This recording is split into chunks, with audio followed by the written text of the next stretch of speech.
मोलिकम तो की हाल चाल ने ठीक हो तबीयत से ठीक। अज की कहानी में तुहानू मैं एक प्यासे कौवे की कहानी सुनान लग्या। शायद तुसी अपनी किताबों में जरूर पढ़ी होगी, क्यों चौथी क्लास की किताब पढ़ी हुई होगी शायद आपने।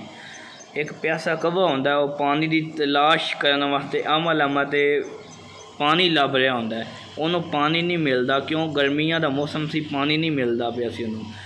तो वह आसे पासे नज़र मार रहा सी। वो एक जंगल चला गया। जंगल एक पई सी मटका पिया सी, जिन्हों आप गरा कहने हैं। वो पिया होया सी ते उहदे पानी सी बड़ा कम। उन्हें फिर अपनी चोंज दे नाल वो ककरियां ना, एक ककरियां उन्होंने सद्दने, वट्टे जे नहीं होंदे उन्होंने सद्ददे ने। वो चक के उन्हें लियान के वेच सट्टे घरे च, सट के घरा भर के पानी आया उत्ते। फिर उन्हें पानी पीता। तो ये अज की वीडियो बनाने का मकसद ये है कि भाई जो भी तुहाडा काम है ना, वो एवें नहीं तुहाडा काम कामयाब होना। तुसी मेहनत करो, मेहनत रज के करो। कितनी मेहनत करोगे उन्ना तुहानू फल इस काम का मिलेगा।